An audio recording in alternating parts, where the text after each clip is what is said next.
Olá, eu me chamo Rafael Picanço, sou aluno do 12º período da Universidade Milton Nins e hoje aqui eu vou falar um pouquinho sobre síndromes respiratórias agudas. Vamos começar.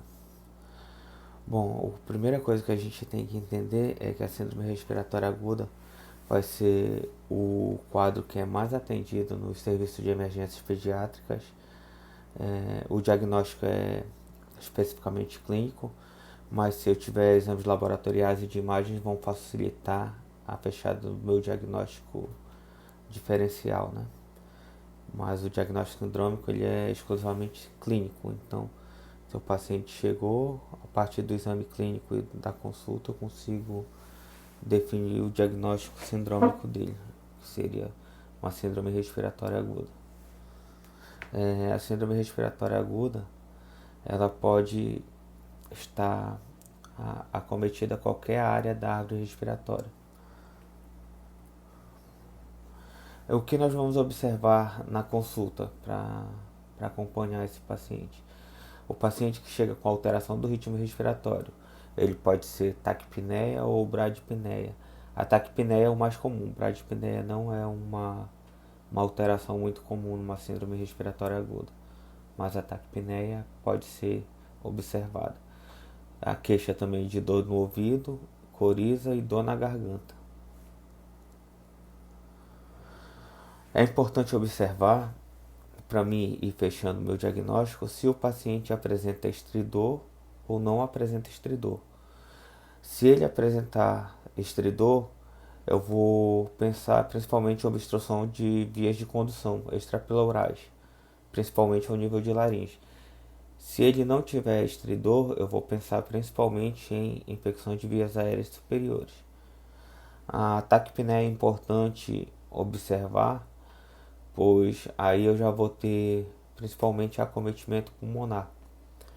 No acometimento pulmonar, a taquipneia é um sintoma que é observado quase sempre. Nos outros casos, ele pode ocorrer ou não. A taquipneia, também nós temos que observar os valores de referência.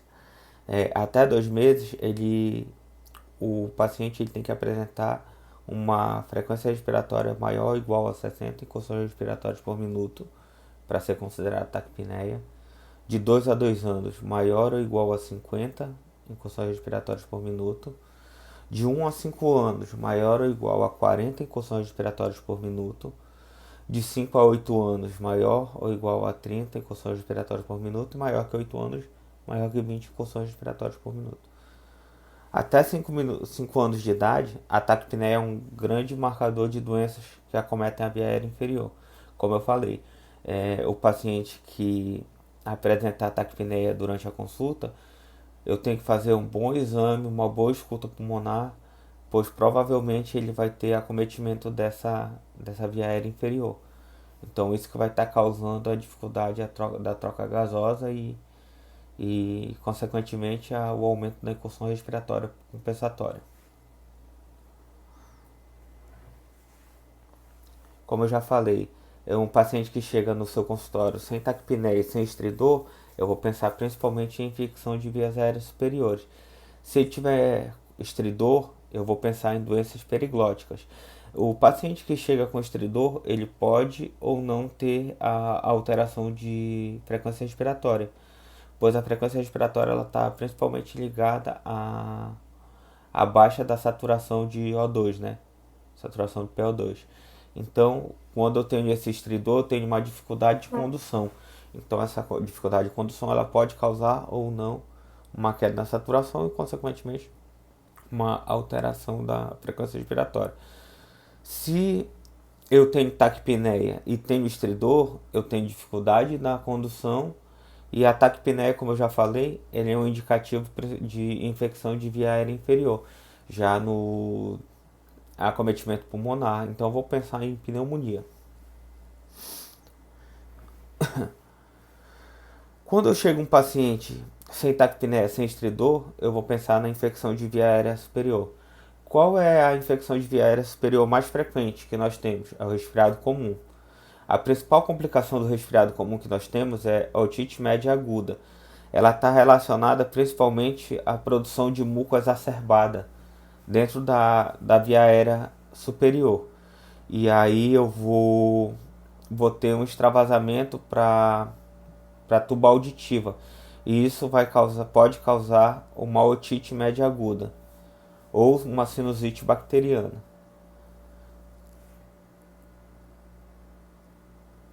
O resfriado comum é uma infecção viral que causa inflamação da mucosa nasal, faríngea e dos seios paranasais. A criança menor que 5 anos fica resfriada entre 6 e 8 vezes por ano. Se ela já frequentar a creche ou escola, ela chega a ficar resfriada em torno de 12 vezes ao ano. Então a gente vê que é um acometimento bem comum e por isso que é um dos quadros que nós mais encontramos nos serviços de emergência. A etiologia do resfriado comum. O principal vírus causador do resfriado comum é o rinovírus. Ele causa em torno de 50% dos casos. Existem mais de 200 sorotipos do rinovírus.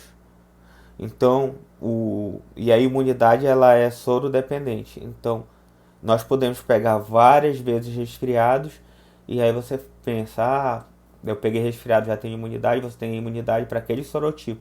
Mas como nós temos mais de 200, você vai pegar várias vezes resfriados durante a sua vida.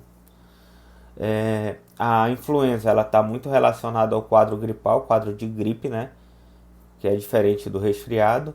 Nós temos a parainfluenza e nós temos também o vírus sincicial. O vírus sincicial ele é um grande causador, principalmente de bronquiolite em pacientes recém-nascidos. Por isso que pacientes que nascem com prematuridade, tem algum quadro que você desconfie de má formação pulmonar ou algum problema pulmonar, você pode fazer algum tipo de anticorpo, como o pavlizumab, para tentar dar uma melhor condição de vida para esse paciente, porque ele vai estar exposto a esse vírus essencial e aí ele pode se acometer do quadro de bronquiolite. E isso é muito ruim na primeira infância. A clínica do resfriado comum. O que eu vou observar no meu paciente que vai chegar com resfriado comum dentro do consultório? Ele vai chegar com coriza, obstrução nasal, espirros, roncos, dor na garganta, hiperemia de mucosas, a tosse predominantemente noturna. Porque, como eu já comentei, essa tosse ela vai estar relacionada a um gotejamento posterior, que está relacionado à produção de muco dentro das vias aéreas superiores, e esse muco vai gotejar lá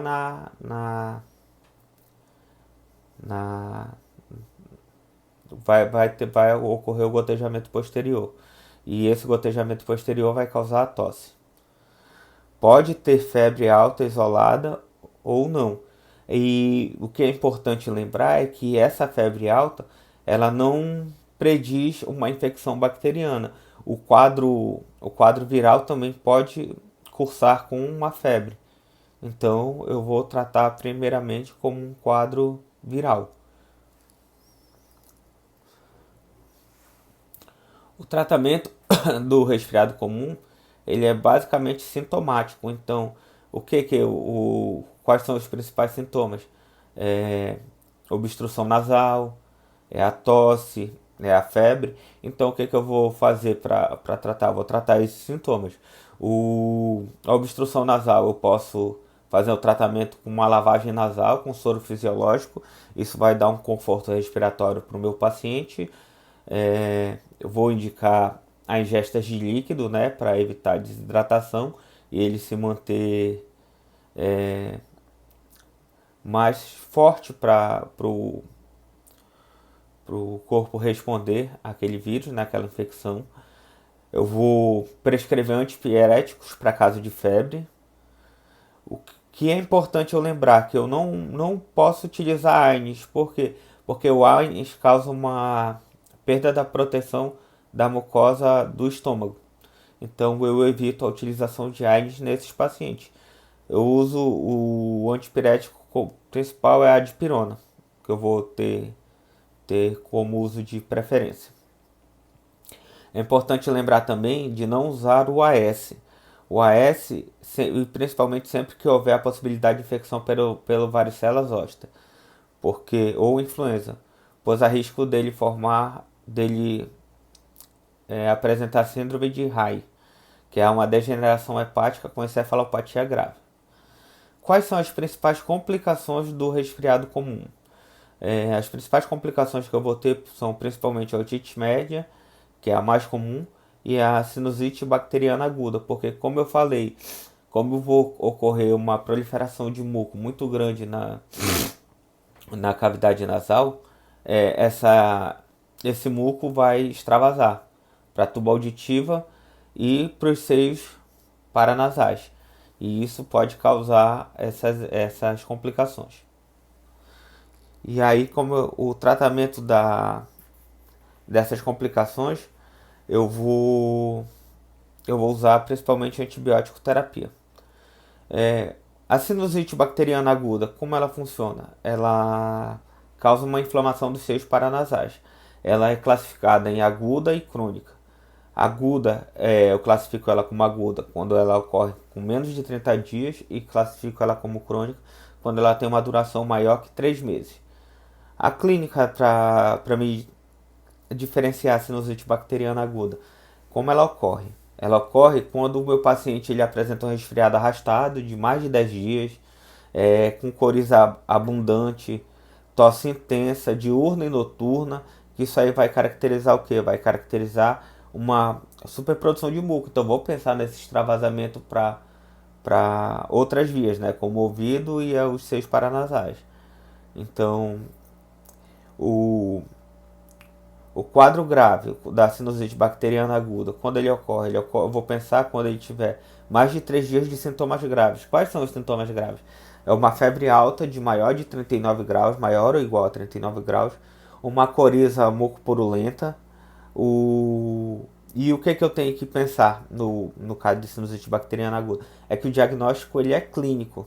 Então, não há recomendação de eu fazer exames de imagem. E principalmente se o meu paciente for menor que 6 anos. Paciente menor que 6 anos, a gente evita ele expor a radiação. Porque seus órgãos ainda estão em formação, a sua formação óssea também.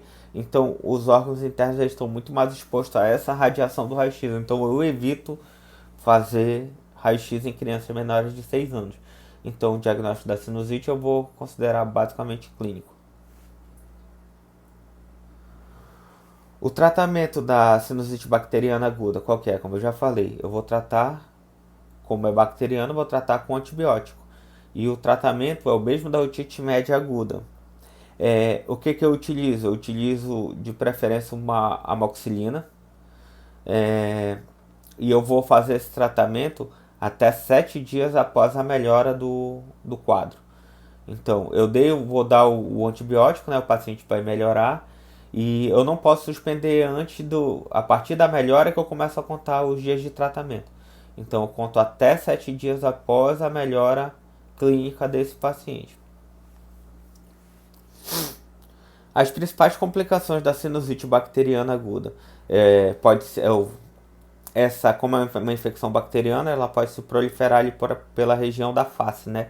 Então, eu posso ter uma celulite orbitária, que vai ocorrer um extravasamento principalmente por uma sinusite dos seios etimoidais. Eu posso ter também uma celulite periorbitária, que é uma celulite mais externa. E aí eu tenho que pensar no diagnóstico diferencial, porque pode não ser uma sinusite. Então eu tenho que pensar também, eu tenho que descartar a rinite alérgica. E como eu vou descartar a rinite alérgica, o paciente vai chegar também, além dos sintomas iniciais, ele vai chegar com prurido, espirros e palidez da mucosa. E no exame de sangue ele pode apresentar uma eosinofilia. Eu tenho que pensar também em sífilis primária nos primeiros 3 meses, né? O que o paciente vai apresentar? Obstrução intensa e secreção sanguinolenta. A sífilis eu vou pensar principalmente quando na história clínica do meu paciente, se a mãe não não fez o pré-natal corretamente e durante o parto foi detectado o VDRL ou algum teste rápido positivo para sífilis.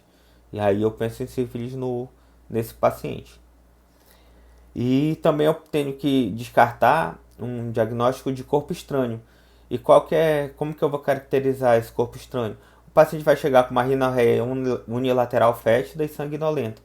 E qual que é a diferença da sinusite? A sinusite ele vai ter uma rinorreia bilateral nas duas narinas. Quando o corpo estranho ele vem principalmente com uma rinorreia unilateral.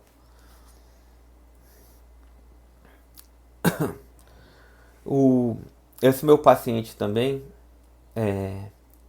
ele pode ter uma faringoamidalite bacteriana. A faringoamidalite bacteriana ele pode ocorrer em qualquer fase da vida, mas ele é mais frequente na idade entre 5 e 15 anos.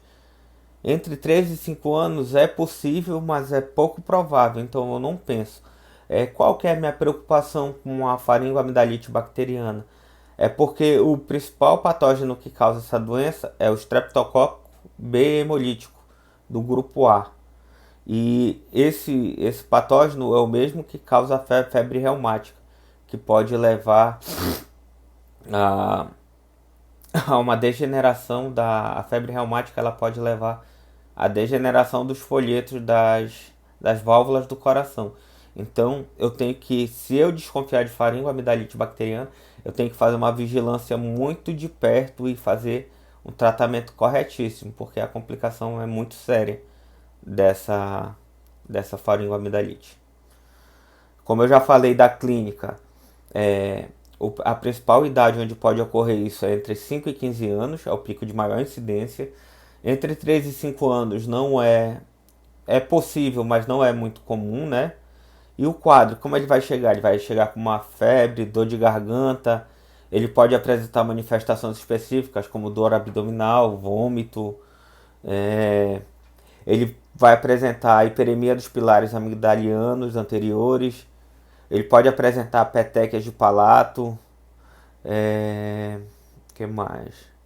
Ele pode apresentar adenopatia cervical, né? Porque como é uma infecção bacteriana, eu vou ter uma produção grande de anticorpos, então posso formar uma adenopatia cervical.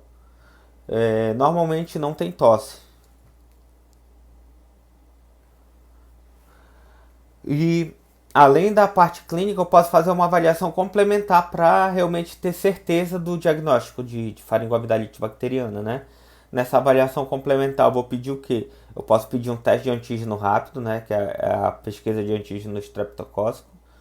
Ele tem elevada especificidade, mas a sensibilidade é menor que a cultura da orofaringe. Então, se eu quiser ter uma sensibilidade maior, uma especificidade maior, eu posso pedir uma cultura de orofaringe. O tratamento visa diminuir o tempo de transmissão do estréptico, né? 24 horas após o início do tratamento, o paciente não é mais infectante. E o tratamento ele é feito principalmente com analgésico e antipirético. Eu tenho que tratar os sintomas também, né? Porque como essa infecção ela causa uma febre alta, pode causar, né, uma infecção bacteriana, então causar dor. Então vou tratar com analgésico, antipirético e o antibiótico. Os antibióticos de escolha que eu vou ter, eu posso fazer uma penicilina bezantina, uma dose única, ou eu posso fazer uma amoxicilina por 10 dias. E aí eu tenho que fazer durante a consulta, ver se esse paciente já tomou algum tipo de antibiótico previamente. Se ele tiver tomado já amoxicilina, alguma coisa, eu posso também optar por uma amoxicilina com clavulanato. Se o paciente for alérgico a alguma dessas primeiras escolhas, eu posso utilizar macrolídeos. Eu posso usar a eritromicina por 10 dias, eu posso utilizar a azitromicina por 5 dias.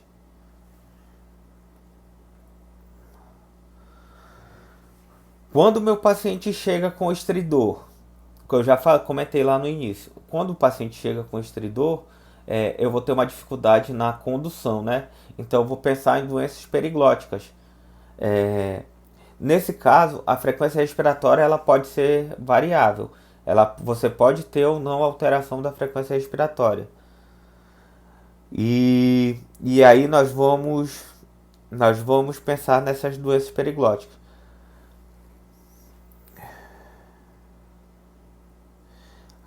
Uma das doenças que é periglótica que nós temos é a epiglotite aguda. Ela é uma doença bacteriana da mucosa que reveste a epiglote. Então, essa infecção da mucosa da epiglote, ela vai causar um espessamento dessa mucosa. E aí esse espessamento vai causar uma dificuldade de passagem de ar. Por isso que eu vou ter esse estridor, né? Que é o barulho do ar passando naquela via aérea diminuída. A principal etiologia dela, que pode causar epiglotite aguda. Eu posso ter epiglotite aguda causada pelo Haemophilus influenza. Eu posso ter pelo Streptococcus pyogenes e pelo Streptococcus aureus. A clínica desse meu paciente, quando chegar no consultório, qual que vai ser? Eu vou ter o início agudo, a evolução rápida, ela é fulminante. Vou ter febre alta e toxemia, né? Comprometimento e rebaixamento do estado geral. O paciente então vai chegar rebaixado, assim, bem regular estado geral. Então tem que, quando ele chegar assim na consulta, eu já tenho que pensar numa epiglotite aguda. Vai apresentar dor de garganta, disfagia, a cialorreia. A cialorreia é um marcador importante de disfagia grave, né? Então, quanto mais cialorreia ele tiver, pior tá esse estreitamento da via. E aí, isso aí causa dor, né? Ao deglutir, então ele evita a deglutição e ele fica salivando, ou ocorre o aumento da salivação. Ele vai ter dificuldade respiratória e, consequentemente, o estridor, né? Que é um dos marcadores para mim pensar em doença. A conduta imediata seria o estabelecimento de vias aéreas, porque com essa dificuldade, esse estreitamento da via aérea, se o quadro piorar, eu posso perder essa via aérea, né? Então eu posso pensar numa intubação, numa traqueostomia. Eu tenho que deixar a criança tranquila, sem estresse, e tentar visualizar a orofaringe. Eu vou oferecer oxigênio para dar um conforto respiratório para essa criança. Não é necessário solicitar exames laboratoriais ou de imagem, o diagnóstico é clínico. O tratamento que eu vou utilizar vai ser com antibiótico terapia oral, parenteral. Então o paciente vai ficar internado em observação tomando antibiótico. Outra doença que pode cursar com estridor seria a laringotraqueite viral aguda. Ela é causada principalmente pelo vírus da parainfluenza, em torno de 75% das vezes. Também pode ser causada pelo adenovírus e pelo vírus sincicial e influenza. A clínica desse paciente, ele vai chegar com produção catarral, febre baixa, tosse metálica, né, a tosse de cachorro ladrante, estridor, que é um dos marcadores que a gente já falou no início, afonia ou rouquidão, que aí quando ele chegar com esse sintoma, eu vou pensar em acometimento de cordas e pregas vocais. E sinal da torre, que é um sinal de estreitamento da via no exame de raio-x. Então, essas foram algumas doenças assim principais que a gente atende no sistema de emergência, né, no pediátrico, e que são muito importantes porque elas são muito comuns e elas estão dentro do quadro de síndrome respiratória aguda. Então é muito importante para o médico pediatra saber manejar e saber conduzir e diferenciar esses quadros.